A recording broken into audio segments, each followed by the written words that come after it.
오늘은 로마서 36번째 시간입니다. 오늘 로마서 9장 이제 마지막 단락을 하겠는데요. 오늘 본문은 로마서 9장 30절에서부터 33절까지의 말씀입니다. 율법의 행위를 의지한 이스라엘의 실족이라는 제목으로 함께 은혜를 나누고자 합니다. 먼저 제가 오늘 본문 말씀을 읽겠습니다. 로마서 9장 30절에서 33절까지입니다. 그런즉 우리가 무슨 말을 하리요? 의를 따르지 아니한 이방인들이 의를 얻었으니 곧 믿음에서 난 의요. 의의 법을 따라간 이스라엘은 율법에 이르지 못하였으니 어찌 그러하냐? 이는 그들이 믿음을 의지하지 않고 행위를 의지함이라. 부딪힐 돌에 부딪혔느니라. 33절입니다. 기록된 바 보라 내가 걸림돌과 거치는 바위를 시온에 두노니 그를 믿는 자는 부끄러움을 당하지 아니하리라 함과 같으니라. 우리는 지난 제35강에서 사도 바울이 로마서 9장에서 언급한 하나님의 절대 주권과 선택 교리에 대하여 살펴보았습니다. 특별히 16세기 종교 개혁자이자 장로 교단을 창시한 존 칼빈, 이게 프랑스인이기 때문에 장 깔뱅이라고 그렇게 또 부릅니다. 이 존 칼빈이 로마서 9장을 근거로 그가 쓴 책 기독교 광야에서 어떤 사람들은 창세 전부터 구원받을 사람으로 선택되었다. 그리고 또 어떤 부류의 사람들은 구원받지 못할 사람으로 선택되었다. 애정되었다. 이제 유기라고 그럽니다.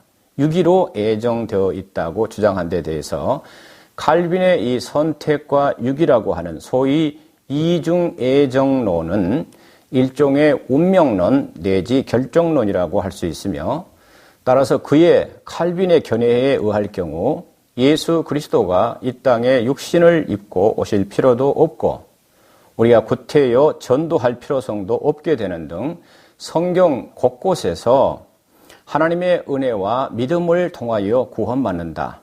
그리고 모든 사람이 회개하고 예수 그리스도를 믿음으로 구원받기를 원하시는 것이 하나님의 뜻이라고 하는 그 성경 말씀과 모순된다고 지적하는 비판론자들의 견해도 살펴보았습니다. 사도 바울은 로마서 9장 6절에서부터 8절 말씀을 통해 이제는 하나님의 주권으로 육신의 아브라함의 씨가 아니라 예수 그리스도를 믿음으로 새롭게 거듭나는 약속의 자녀가 참된 하나님의 백성이 되게 하셨다고 밝힙니다.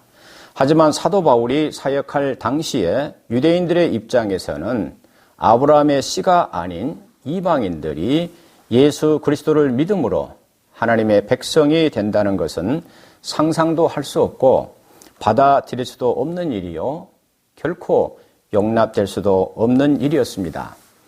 20세기 복음주의 신학자로서 신학계에 큰 영향력을 끼친 독일의 칼 바르트라고 하는 사람은 그가 쓴 애정론이라고 하는 책에서 로마서 9장에서 언급한 토기장이의 비유와 리브가가 쌍둥이를 임신했을 때 아직 그 자식들이 태어나지도 않았는데도 큰 자가 작은 자를 섬기리라는 창세기의 말씀, 그리고 야곱은 사랑하고 에서는 미워했다. 여기서 야곱은 이스라엘 족속이요 에서는 에돔 족속을 가리킵니다. 야곱은 사랑하고 에서는 미워했다는 말라기서의 말씀을 사도 바울이 인용한 것은 칼빈이 주장한 것처럼 하나님의 절대 주권과 주권적 선택과 유기라고 하는 소위 이중애정론을 얘기하려는 것이 아니라 영혼 전에 일어났던 그 하나님의 영원한 애정은 다름 아닌 예수 그리스도의 사건을 말씀한 것이라고 칼 바르트는 그의 책에서 밝히고 있습니다. 다시 말씀드리면은 하나님은 영원 전부터 예수 그리스도를 통해 만민의 죄를 담당케 하여 인간을 구원하시기로 작정하셨다, 애정하셨다는 것입니다. 따라서 애정론이라고 하는 것은 에베소서 1장 4절로부터 5절 말씀과 같이 하나님이 창세 전에 예수 그리스도 안에서 우리를 택하사 우리로 사랑 안에서 그 앞에 거룩하고 흠이 없게 하시려고 그 기쁘신 뜻대로 우리를 애정하사 예수 그리스도로 말미암아 자기의 아들들이 되게 하셨으니라는 이 에베소서 1장 4절 5절 말씀은 복음 중에 복음을 전하려는 교리라고 칼 바르트는 또한 말합니다. 우리가 이미 로마서 6장을 통해서 살펴본 바가 있습니다만은 우리가 예수 그리스도를 믿는 순간 그분과 영적인 연합이 됩니다. 온전히 우리가 예수님을 영접했을 때 영적 연합의 원리에 대해서 우리가 이미 공부를 했습니다. 따라서 예수님의 십자가 사건이, 내가 예수님을 진정으로 영접했을 때 예수님의 십자가 사건이 나의 사건이 된다. 그래서 예수님이 십자가에 돌아가실 때 나의 옛사람도 예수님과 함께 죽었다. 이게 연합의 원리입니다. 또 예수님이 부활하심으로 나의 옛사람이 죽고 다시 새 사람으로 내가 거듭났다. 그렇기 때문에 연합된 우리 성도는 바로 예수 그리스도의 십자가 사건과 부활 사건이 나의 사건이요. 바로 나를 위한 사건이 되는 것입니다. 우리가 주목해야 할 것은 에베소서 1장 4절에서 창세전에 예수 그리스도 안에서 우리를 택하사라는 말씀입니다. 여기서 예수 그리스도 안에서라는 말이 빠져버리면 바로 결정론이 됩니다. 그러니까 창세전에 그리스도 안에서 우리를 택했다는 말씀은 우리가 이제 영적 연합이 됨으로 말미암아 시공을 초월하게 된다. 그래서 그로 인해 창세전에 우리는 택함 받은 백성이라는 말이 바로 거기서 나오는 것입니다. 베드로 사도가 기록한 베드로전서 1장 20절 말씀도 이를 뒷받침해주고 있습니다. 베드로전서 1장 20절은 이렇게 기록하고 있습니다. 그는 창세 전부터 미리 알린 바 되시니나, 그는 여기서 예수 그리스도를 얘기합니다. 창세 전부터 미리 알린 바 되시니나 이 말세에 너희를 위하여 나타내신 바 되었으니 라고 되어 있습니다. 이 말씀의 의미는 무엇이냐 하면은 하나님께서 창세 전에 성자 예수 그리스도를 통해서, 즉 예수 그리스도의 십자가의 대속의 죽음과 부활을 통해서 우리를 구원코자 하시는 그 하나님의 계획, 그분의 뜻이 아담이 범죄하기 이전에, 곧 창세 전에 미리 정해 놓으셨고, 갈라디아서 4장 4절 말씀대로 마침내 때가 참에 하나님이 그 아들 그리스도를 육신을 입혀 구세주로 이 땅에 보내셨다는 의미입니다. 따라서 칼 바르트는 하나님의 영원 전부터의 애정이라고 하는 것은 예수 그리스도를 믿는 믿음을 의로 여기고, 이 믿음의 의라고 하는 것은 유대인뿐만 아니라 이방인까지도 하나님의 백성으로 의롭다 함을 받는 사람들로, 즉 하나님의 자비와 구원의 그릇으로 삼기로 애정했다는 것입니다. 요컨대 사도 바울은 로마서 9장을 통하여 하나님께서 자기 백성 아닌 자, 곧 율법도 없는 이방인들을 자기 백성으로 부르시기로 작정하셨는데, 그런데 그 백성은 육신의 아브라함의 자손이 아닌 약속에 의해서 생겨나는 새로운 백성이라는 겁니다. 곧 그 말은 무슨 얘기냐? 예수 그리스도를 믿음으로 말미암아 의롭게 된 성도를 새로운 하나님의 백성으로 삼기로 하신 그 하나님의 미리 정하심에 대하여 유대인들이 그 하나님의 뜻을 대적하여 어떻게 이방인들이, 율법도 없는 이방인들이 하나님의 백성이 된다는 얘기입니까? 그렇게 왈가왈부할 수 없다는 것이 지난 시간에 우리가 35강에서 살펴본 내용들입니다. 이제 오늘 본문 말씀은 로마서 9장 전체에 대한 결론 부분에 해당됩니다. 오늘 30절과 31절에서는 의를 얻은 이방인들과 의를 얻지 못한 이스라엘을 서로 대조하여 이제 설명을 하고 있고, 이어서 32절과 33절에서는 그렇다면 왜 이스라엘이 의를 얻지 못하고 실족하게 되었는가, 그 이유가 무엇인가에 대해서 밝히고 있습니다. 제가 30절에서 32절까지 다시 한번 읽겠습니다. 그런즉 우리가 무슨 말을 하리요? 의를 따르지 아니한 이방인들이 의를 얻었으니 곧 믿음에서 난 의요. 31절. 의의 법을 따라간 이스라엘은 율법에 이르지 못하였으니 어찌 그러하냐? 이는 그들이 믿음을 의지하지 않고 행위를 의지함이라. 부딪힐 돌에 부딪혔느니라. 아멘. 이 30절에서 33절 말씀은 사도 바울이 지금까지 로마서 9장을 통해서 언급한 내용의 이 결론 부분이라고 말씀드렸습니다. 그러면서 그 결론 부분의 첫 마디로 그런즉 우리가 무슨 말을 하리요라는 수사적 질문법을 지금 사용하고 있습니다.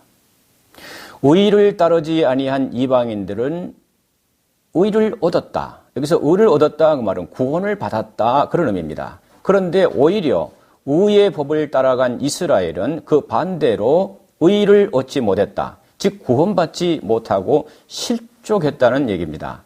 이러한 역설적 결론은 분명 모순처럼 여겨집니다. 불합리하게 생각됩니다. 그럼에도 불구하고 그 결론은 참이다. 거짓이 아니고 참임을 강조하기 위한 표현 기법이 바로 그런즉 우리가 무슨 말을 하리요라는 수사적 질문법입니다. 이방인들은 약속의 언약들에 대해서는 우리가 에베소서 나온 말씀대로 외인입니다. 완전히 외적인 이방인입니다. 하나님도 없었습니다. 이스라엘 나라 밖의 사람들이었습니다. 율법도 없었습니다. 그런 이방인들은 선민 이스라엘이 힘써 추구했던 율법의 의를 알지도 못했고 추구하지도 않았기 때문에 이스라엘, 즉 유대인들 입장에서는 이방인 그들은 도무지 하나님으로부터 의롭다 칭함을 받을 수 없는 자들이었습니다. 우리가 신약 성경에 보게 되면은 유대인들은 이방인들을 향해서 개 취급을 했습니다. 한마디로 유대인들 입장에서는 아브라함의 혈통이 아닌 율법도 없는 이방인들이 하나님의 백성이 된다는 것은 도무지 용납할 수도 없고 받아들일 수도 없는 그런 그때 당시의 시대적 상황이 그랬습니다. 그런데 사도 바울은 그런 자들이, 그런 이방인들이 의를 얻었다는 역설적 사실을 지금 선언하고 있는 겁니다. 바로 그 의라고 하는 것은 하나님의 은혜로 예수 그리스도를 믿음으로 말미암아 주어진 하나님의 의, 믿음을 통하여 주어지는 의, 곧 구원을 가리킵니다. 그러나 이스라엘은 의의 법, 여기서 의의 법이라고 하는 것은 조상들의 그 유전법을 포함한 그 성문 율법을 의미합니다. 그 율법을 추구하였으나 그 율법이 목표하고 있는 바에 이스라엘 백성들은 이르지 못했다. 100% 다 지키지를 못하는 겁니다. 그리고 그렇게 바울은 지적합니다. 그래서 바울은 이미 로마서 3장 20절에서 율법의 행위로 그의 앞에 의롭다함을 얻을 육체가 없다고 선언한 바 있습니다. 우리가 이미 살펴보았습니다. 율법의 기능이라고 하는 제일 큰 기능은 죄를 깨닫게 하는 것입니다. 그리고 갈라디아서 3장에 보게 되면은 율법의 기능은 바로 율법은 예수 그리스도로 인도하는 몽학선생, 초등교사, 가정교사와 같은 역할을 담당한다고 밝히고 있습니다. 우리가 예전에 보았습니다마는 율법은 여러분 출애굽 이스라엘 백성들에게 이미 구원을 받은 이스라엘 백성들에게 죄와 사망을 상징하는 애굽 땅에서 구원을 받은 이스라엘 선민 이스라엘에게 주어진 것이 율법입니다. 그래서 율법으로 구원을 받는 것은 아니라고 이미 몇 번 말씀드렸습니다. 이스라엘이 의를 얻는 데 실패한 이유는 그들이 바로 믿음에 의지하지 않고 율법의 행위로 스스로 의에 이르려 했기 때문이라는 것입니다. 아담의 범죄 이후에 모든 사람은 외에 없이 하나님 앞에 죄인임을 성경은 선언하고 있습니다.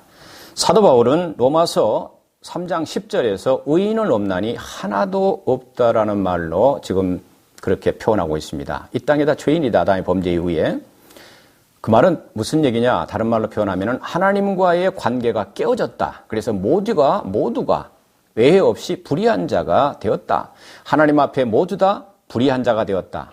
이를 달리 표현하면 하나님과 원수된 관계가 되었다는 의미입니다. 죄의 삭은 사망입니다. 인류를 대표하는 최초의 사람 아담의 범죄로 인하여 죄가 세상에 들어오고 죄로 말미암아 사망이 온 세상을 지배하게 되었습니다. 하나님께서는 이미 창세전에 이 죄와 사망으로부터 인류를 구원하시기 위해, 다시 말씀드리면 원수된 관계, 하나님과 인간 간의 원수된 관계를 회복시키기 위해서 예수 그리스도를 이미 창세전에 준비해 놓으셨다, 예정해 놓으셨다는 겁니다. 인간이 죄와 사망으로부터 구원받는 유일한 길은 하나님께서 준비해 놓으신 그 예수 그리스도, 곧 우리가 범죄한 것 때문에 십자가에서 대속의 죽음을 죽으시고 그를 믿는 자들을 의롭다 하시기 위해서 부활하신 그 예수 그리스도를 나의 구주로 받아들이고 그분을 믿는 길뿐입니다. 이스라엘이 의를 얻는 데 실패한 이유는 하나님의 구원 방법인 예수 그리스도를 배척하고 자신의 행위, 곧 율법과 할례와 조상들의 유전과 아브라함의 혈통, 자신의 공로 등 인간적인 행위를 의지하여 의를 얻으려고 하는 데 있었다고 바울은 그 이유를 밝힙니다. 그러면서 부딪힐 돌에 부딪혔다고 말합니다. 자, 부딪힐 돌, 여기에 대해서 살펴보겠습니다. 32절과 33절에 보시면은 부딪힐 돌, 걸림돌과 거치는 바위, 이런 단어가 나옵니다. 그것은 바로 예수 그리스도를 상징하는 말입니다. 고린도전서 1장 23절 말씀대로 유대인들에게는 십자가에 못 박혀 죽은 예수가 구약에 예언된 그리스도, 곧 메시아라고 전하는 기독교 복음이 거리끼는 것이었습니다. 유대인들이 예수 그리스도의 복음을 배척하는 그 몇 가지 이유가 있는데 그 중에 가장 큰 이유 중에 하나가 바로 신명기 21장 23절에 나오는 말씀입니다. 나무에 달려 죽은 예수는 나무에 달린 자마다 누구든지 하나님의 저주를 받은 자라고 모세 율법에 신명기 21장 23절에 기록되어 있기 때문에 바로 예수라고 하는 저 사람은 목수의 아들 저 예수는 나무에 달린, 그래서 하나님의 저주를 받은 사람인데 그가 어떻게 구약에 예언된 메시아 그리스도란 말이냐, 어떻게 그가 구원의 길이란 얘기냐, 유대인의 입장에서는 받아들일 수도 없는 거리끼는 것이었고 바로 거치는 돌과 같은 것이었습니다. 이건 벌써 이미 이제 구약의 선지자를 통해서도 이미 예언되어 있습니다. 더구나 유대인들은 스스로의 율법 준수와 공로를 통해 구원받을 수 있다고 생각했었는데 예수 그리스도의 십자가는 이러한 행위를 구원에 있어서 다 무익한 것이다 라고 규정하고 있기 때문에 더 거부 반응을 일으켰던 겁니다. 그러나 예수 그리스도의 십자가는 자기 의를 부인하고 하나님의 은혜만을 소망하는 자들에게는 부딪히는 돌, 걸림돌이 아니라 구원의 돌이 된다고 성경은 말씀하고 있습니다.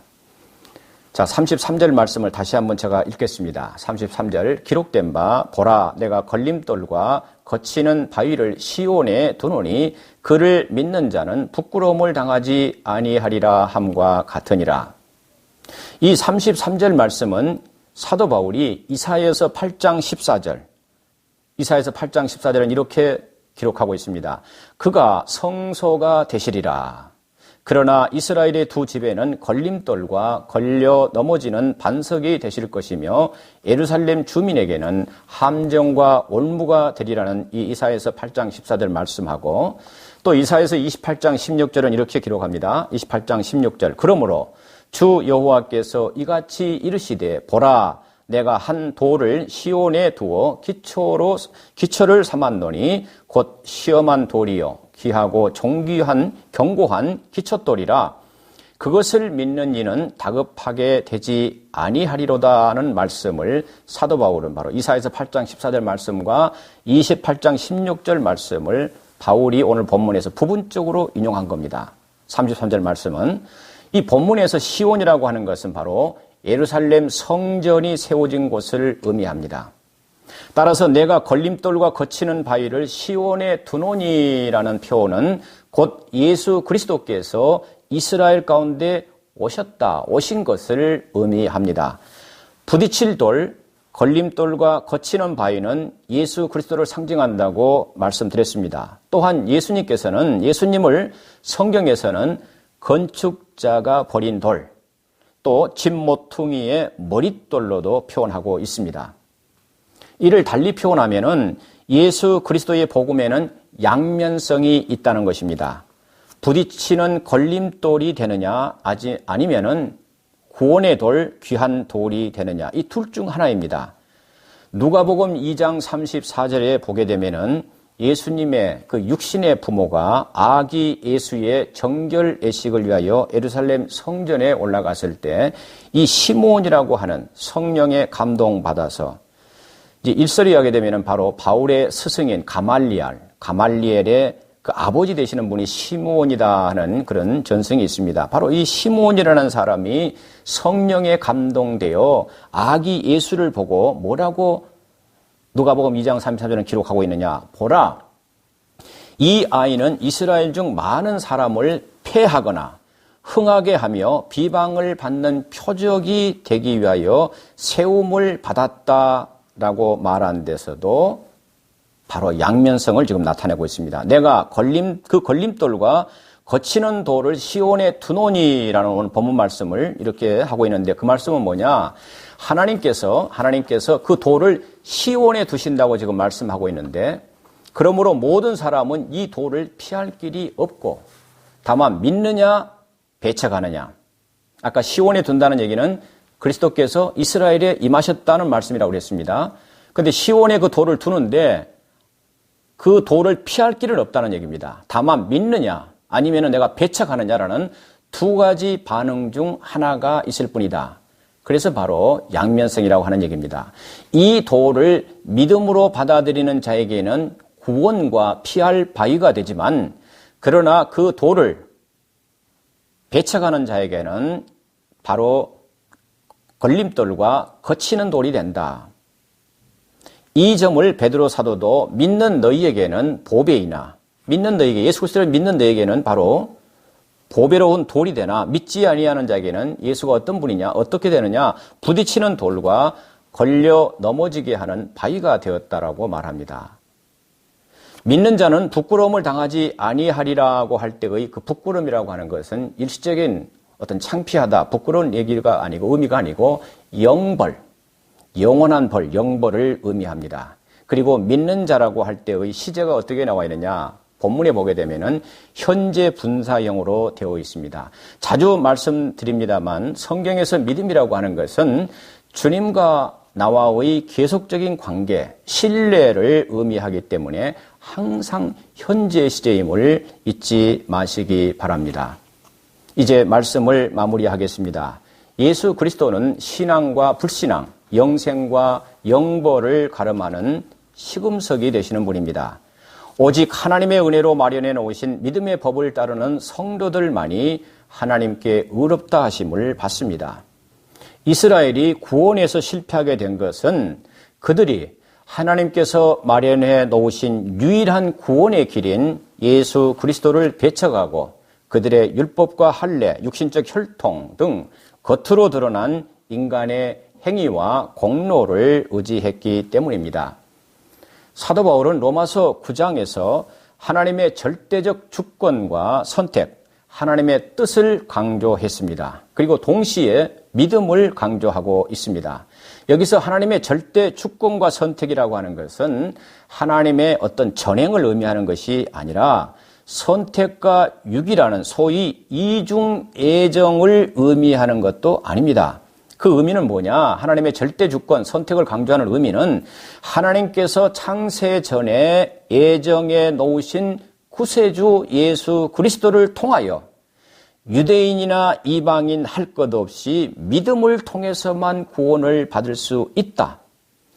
유대인들이 배척하는 이방인조차도 예수 그리스도를 통하여 구원받을 수 있는 길을 마련해 놓으신 것은 바로 유대인들이 왈가왈부할 수 없는 하나님의 절대 주권이요 선택이라는 것을 강조하는데 그 초점이 있습니다. 아무튼 우리의 구원은 하나님의 은혜요 예수 그리스도 안에서 하나님의 선택을 받은 거룩한 백성임을 늘 가슴판에 새기시고 성도로서 복된 삶을 살아가시는 여러분 모두가 되시기 바랍니다. 감사합니다.